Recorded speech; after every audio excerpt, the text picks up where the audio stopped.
Irmãos, que a graça do Senhor Jesus seja com todos. No segundo livro de Reis, capítulo 20, os versos de 1 até o 5. Essa é mais uma passagem bíblica bem conhecida. Quando eu digo assim, que às vezes pode ser que nem alguém tenha lido tantas vezes ela, mas vai se lembrar por causa do fato, do ocorrido, do evento, né? O que aconteceu naqueles dias, é bem conhecido.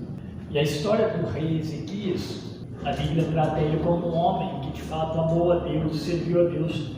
Desde o tempo de Davi, esse homem Ezequias, esse rei Ezequias, ele foi aquele que se inclinou de fato diante de Deus, sendo ele um rei obediente. E é interessante que a Bíblia não esconde os pecados desses homens que estavam diante da nação, mas ao mesmo tempo, quando descreve eles e muitos outros, só que os outros, a gente já tem essa percepção nas leituras que nós fazemos, né? Grande parte deles, o que diz o texto? Fizeram o que era mal aos olhos do Senhor. A referência a Ezequias é um homem que agradou a Deus no seu reinado, na sua forma de viver diante do Senhor, a sua dependência de Deus. Isso aconteceu várias vezes na vida dele. E a história do rei Ezequias ela é contada não somente aqui em Reis, como lá em Crônicas, porque são semelhantes, a maior parte dos textos, mas Isaías também descreve essa história de Ezequias. E é uma história bonita. Ela se tornou uma das maiores histórias, né, de reis aqui da Bíblia. Os outros foram bem resumidos. Tem uns que só nasceu, reinou uns meses ou uns anos, mas não tem muita história. E está escrito lá, fez o que era mal aos olhos do Senhor. Não é o caso, né, de Ezequias. Aí diz no verso 1, fala que naquele tempo Ezequias ficou doente. O tempo aqui, meus irmãos, é próximo do tempo em que Jerusalém foi sitiada, está um pouco antes. É só situar os irmãos. Nós falamos antes daquele momento em que Jerusalém é sitiada por Senaqueribe, o rei da Síria, um exército muito poderoso. Cercaram Jerusalém, já tinham levado cativo o reino do norte de Israel, agora estavam ali em Jerusalém do sul. Sitiaram a cidade, estavam passando fome, Ezequias estava lá em cima. Duas mulheres procuram ele, reclamam com ele. Eu contei essa história aqui também, só passei por cima dela, né? A história de duas mulheres procuram ele porque elas tinham ele precisava tomar uma decisão, um compromisso que elas assumiram entre elas, ou seja, se comprometeram a comer comeriam o filho de uma delas, depois comeriam o filho da segunda. Essa é a condição. E a situação delas diante do rei, porque a segunda, na hora de comer o filho da segunda, ela correu, ela escondeu. Isso mostra o quanto estava difícil uma cidade sitiada. Não tem água, não tem comida, não tem. As leis começam a se perder. E é nessa hora que Senaqueribe chega, né? Na verdade não ele, mas o general dele chega lá e anuncia para se entregarem. Essa foi a primeira experiência de Ezequias. Agora, esse fato, cronologicamente, alguns dizem que ele está depois desse evento do capítulo 20. A gente precisa entender que nem sempre a Bíblia, até mesmo no formato que ela está aqui, ela está na ordem cronológica. Mesmo os capítulos, acontece às vezes de alguns eventos. Pega os evangelhos, por exemplo, que o Mateus narra no tempo. Quando a gente vê em João, o tempo está diferente, porque em alguns casos eles não estavam preocupados com a cronologia, senão com a disposição dos fatos. Aqui eles acham que foi depois que aconteceu, tem motivos para isso. A doença dele aconteceu antes do cerco de Jerusalém, que está lá no capítulo 19. Só para a gente pensar. Diz aqui então assim: naquele tempo Ezequias ficou doente e quase morreu. O profeta Isaías, filho de Amós, foi visitá-lo e lhe disse: assim diz o Senhor, ponha em ordem a sua casa, pois você vai morrer, não se recuperará. Esse primeiro verso aqui mostra claramente que essa doença de Ezequias, ela tem uma procedência divina. Deus manda avisá-lo que ele vai morrer nessa doença. E as pessoas ficam tentando pensar, que doença é essa aqui? E por que ele ficou doente? O judeu, ele olhava para uma pessoa com problema de saúde, com defeito físico, com uma enfermidade, sempre atribuía isso ao pecado. E se nós olharmos, por isso que eu falei que esse evento aqui pode ter sido antes também, mas não é por isso não, é por causa de algumas datações aqui. Mais adiante, o que acontece com Ezequias? Eu não vou ler o texto, mas mais adiante ele manifesta, né, um orgulho, uma soberba. Ele recebe o pessoal da Babilônia. E justamente a Babilônia, mais adiante, vai levar os cativos. Ele mostra as riquezas dele, ele mostra tudo, ele abre a casa do tesouro, aquelas coisas que não tinha o porquê dele mostrar. Tem todo um sentido por trás disso. E Deus repreende Ezequias.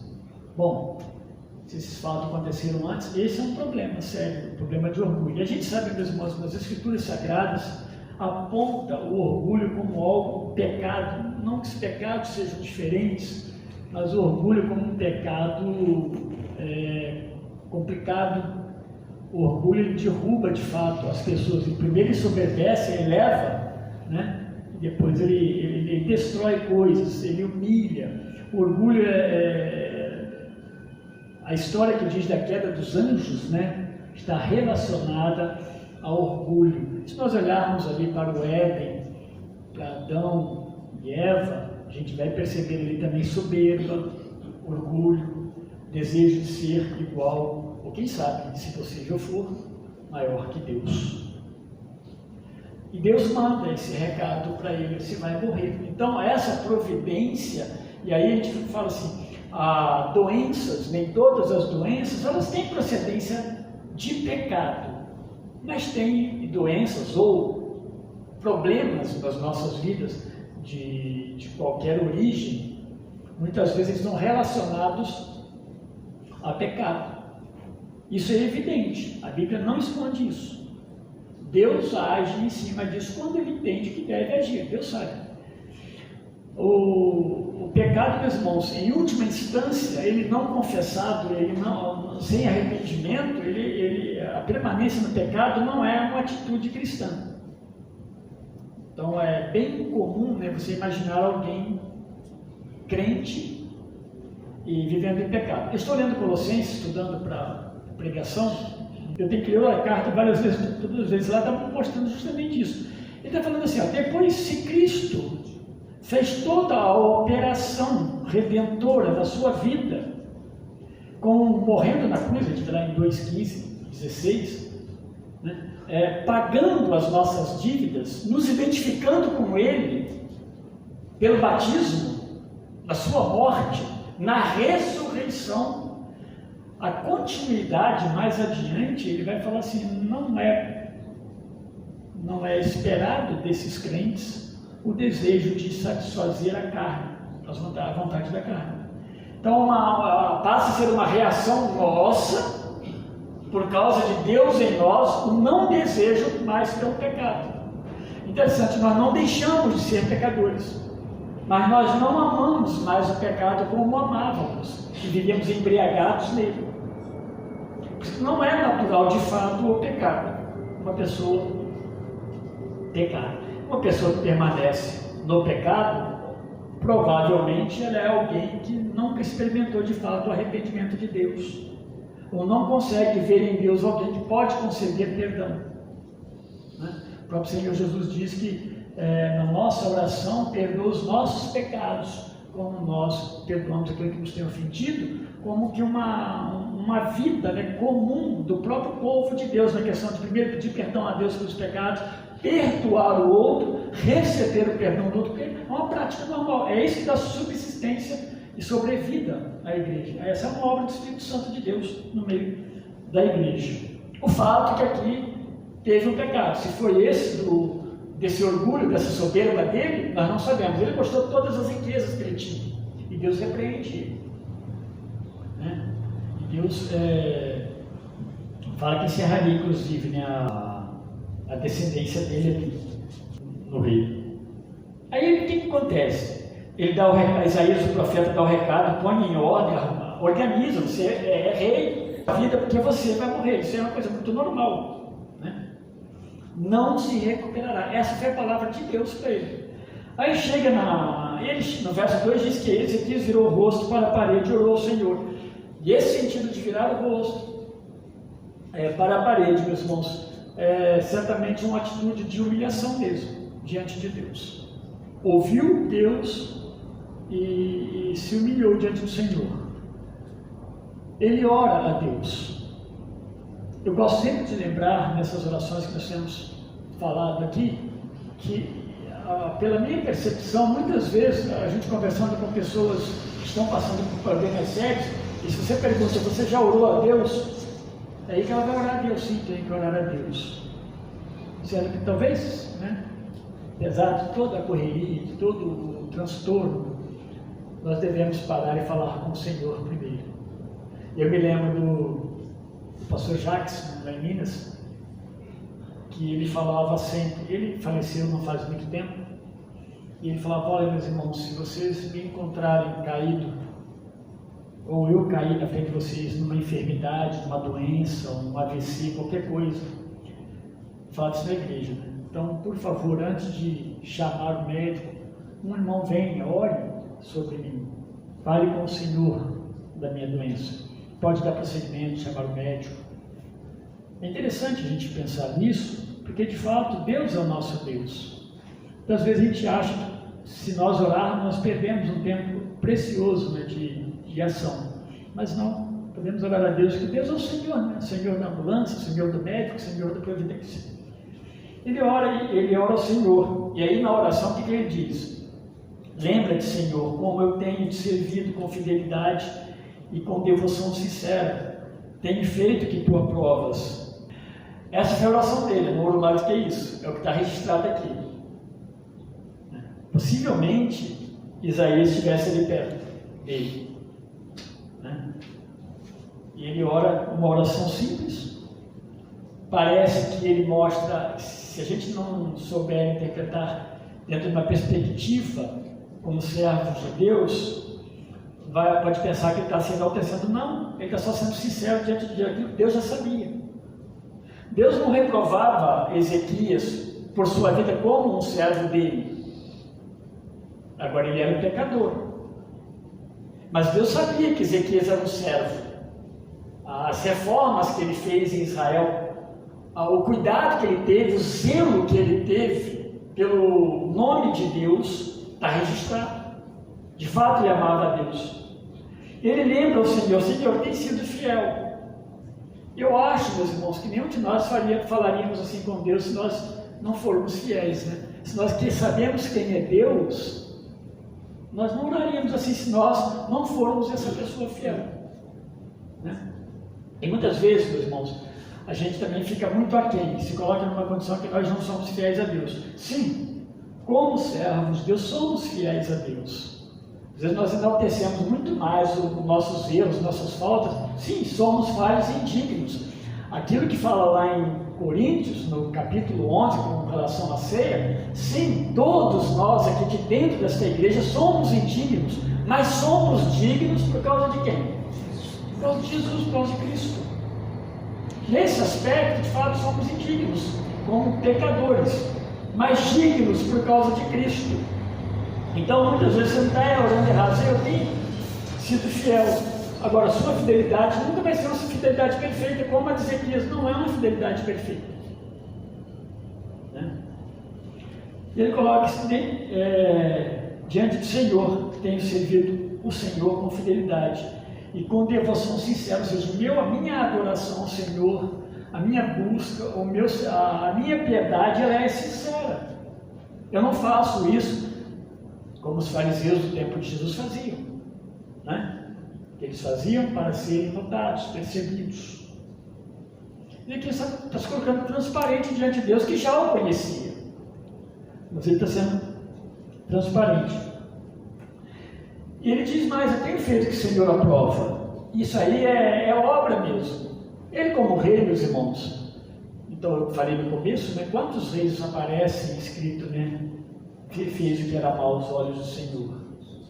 E para Ezequias, como alguns outros, poucos outros, vem escrito, né, fez o que o Senhor aprova, fez o que é agradável aos olhos de Deus. Ele só lembra isso aqui.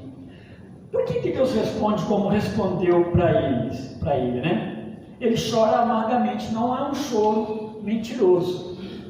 A gente tem lembrado bastante, nós como pastores lidamos muitas vezes, meus irmãos, com pessoas que nós desejamos que elas mostrem arrependimento para o bem delas mesmas.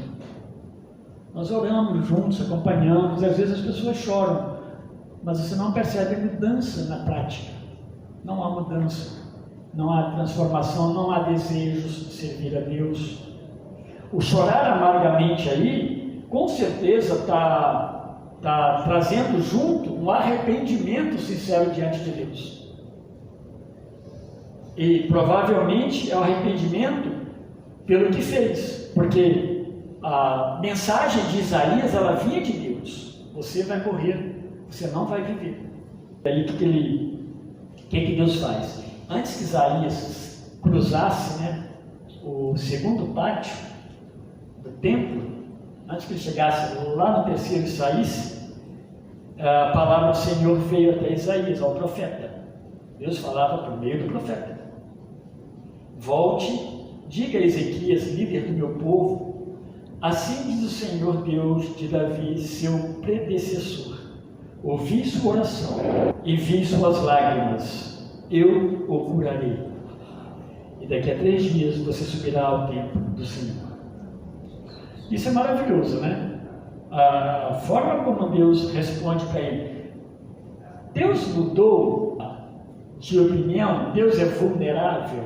Não. Todas essas coisas estão dentro do propósito de Deus decretado eternamente. É difícil nós humanos, né, pensarmos nessas coisas. E Deus sabe o que de fato é importante para o propósito dele, primeiramente, na vida de uma pessoa. O que importa é o propósito de Deus, e o propósito de Deus foi esse. Houve arrependimento na vida de Ezequias, ele foi perdoado, ele não vai morrer. Ouvir a sua oração, é bom, né? Saber que Deus ouve a oração. E olha, Deus ouviu naquela hora que ele orou. Quantas orações Deus ouviu naquela hora? Não dá nem para a gente imaginar.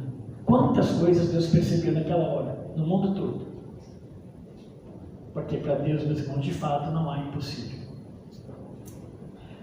Deus vai falar aqui também que olhou e viu e percebeu as lágrimas dele.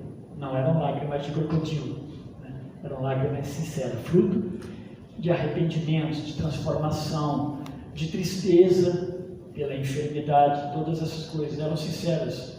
E Deus disse que o curaria. Claro que o que acontece com Ezequias, sempre eu gosto de lembrar, não são regras. Porque nós podemos pegar isso aqui e falar: o Senhor curou Ezequias, o Senhor também deve curar ou curar fulano. Não, meus irmãos, não é assim que Deus trabalha. Vários servos de Deus morreram doentes, enfermos, nas Escrituras, com problemas sérios, nas Escrituras, né? Estou nem falando nos nossos dias. Deus não mede e olha como nós medimos e olhamos. O propósito de Deus foi esse, ele o curou, e óbvio que isso aqui ficou registrado para a glória de quem? Glória de Deus, tá? E aí ele falou assim, aí ele pediu uma prova, não está aí, não lemos, né? Ele pediu uma prova para Isaías: como eu saberei que daqui a 3 dias eu vou poder subir ao templo, né, para orar. E Isaías liga para ele e fala assim: bom, escolhe se você gostaria que o relógio de Acaz ande 10 graus ou recue 10 graus.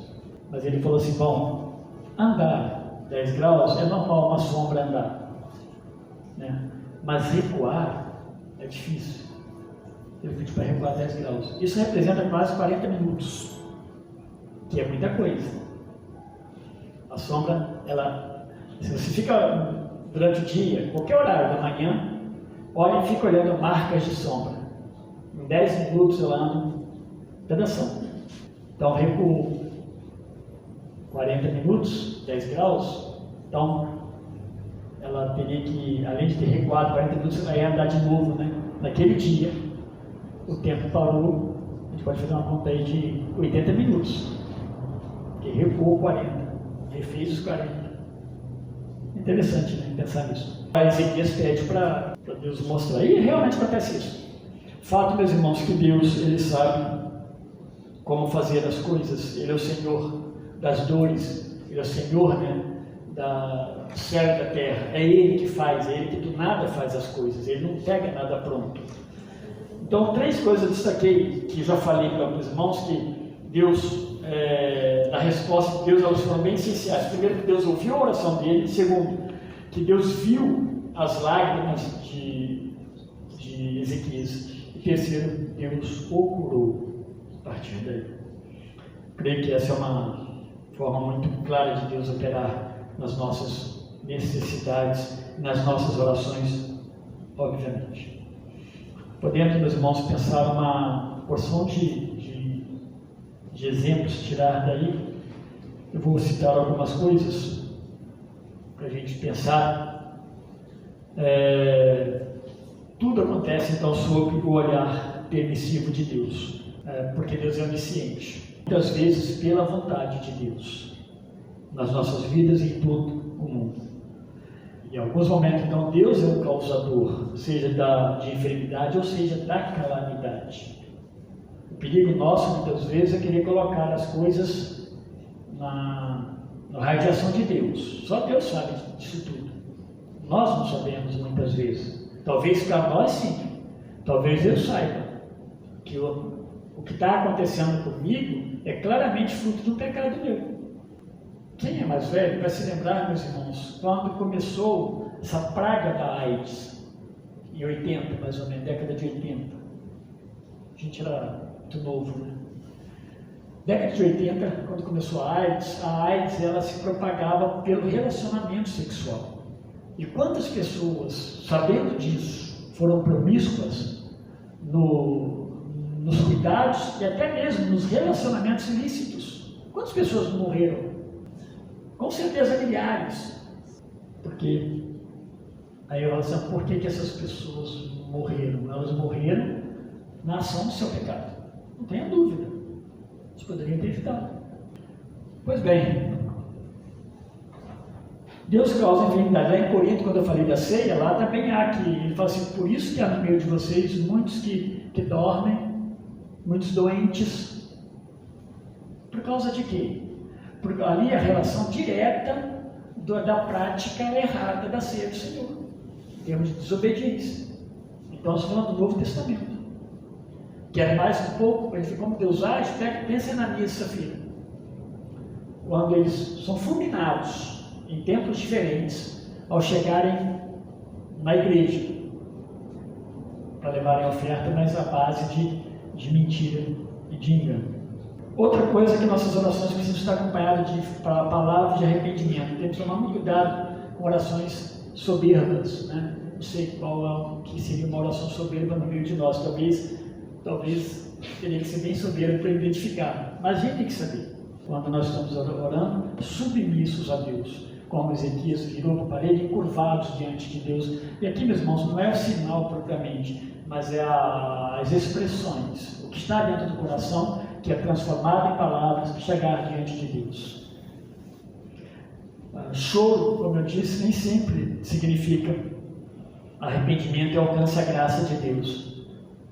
O choro, de fato, ele pode ser uma verdade, como foi aqui com Ezequias, mas pode não ser, não demonstrar uma verdade. Eu estava falando agora há pouco, nós já convivemos muitas vezes com isso. Convivemos na prática. Então, não é muito agradável. Ezequias, ele não chora apelativamente, é uma oração realmente sincera diante do Senhor. Uma oração de tristeza, de entrega, de dependência. Um rei, muitos reis falaram para Deus, né, que Deus não era o Deus deles. Muitos desses reis aqui, Acabe e os descendentes dele, fizeram dessa forma. Então, não é difícil encontrar no meio do dito povo de Deus pessoas que de fato não amam a Deus e não se importam com Deus. Ezequias de fato ele amava a Deus. E para Deus, meus irmãos, também não há alguma coisa que a gente possa imaginar que seja impossível. A história de Abraão, de Isaac, de Jacó com relação à descendência, né? Ambos, todos os três, as esposas eram estéreis e eles foram pai de uma grande nação, porque isso é uma operar de Deus, não é do homem. A obra de redenção, né, sobre nós é um operar puramente de Deus, não é do homem, não é nossa. Então Deus é quem faz essas coisas, porque Deus é o Todo-Poderoso e para Ele de fato não há nada impossível. No evento que está anterior aqui no capítulo 19, o que houve? 185 mil soldados assírios, e é fácil imaginar isso porque a Síria ela era uma potência naqueles dias. O exército assírio era um exército temido, terrível, e eles tiveram miséria no mundo daqueles dias, porque eles mudavam os povos. Imagina, meus irmãos, eles quebravam a cultura, diferente de Alexandre o Grande, né? Alexandre ele preservava, ele gostava de preservar as culturas, embora, né, ele implantou o helenismo e veio por outros caminhos, o helenismo no mundo todo, mas era um povo mau. Deus também não muda de acordo com as circunstâncias, ele vai age de acordo com seus propósitos. Não foi a circunstância que mudou Deus para ele atender Ezequias e fazer ele ficar bom. Foi, na verdade, o propósito dele, a vontade dele, a soberana vontade dele sobre a vida de Ezequias. As circunstâncias não mexem com Deus. A gente sempre fala aqui que devemos tomar cuidado, né, com as circunstâncias. Não são as circunstâncias que devem mexer no nosso comportamento e testemunho como cristão.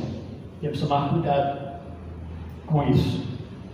Aquela doença que Ezequias adquiriu para a morte, com certeza foi também uma oportunidade para ele ser aquecido, edificado espiritualmente. E um testemunho de fato também para o povo de Israel. Isso, meus irmãos, que Deus nos ajude como servos dele a viver a vida cristã, a confiar no Senhor, a saber que de fato nada é impossível para Deus, ainda que Deus não cure tudo e todos. Isso não deve ser a nossa preocupação. A nossa preocupação tem que ser se Deus curou a minha alma, né? Isso é importante. Minha alma está curada diante de Deus? Pois bem, então quando eu partir estarei para sempre com Ele. Deus nos abençoe, Deus nos ajude a sermos esses cristãos, né, cuidadosos e que o amam verdadeiramente, sinceros na oração, no procedimento, e que pode chegar diante de Deus e falar assim: eu tenho servido, eu tenho sido fiel ao Senhor. Deus nos ajude como cristãos.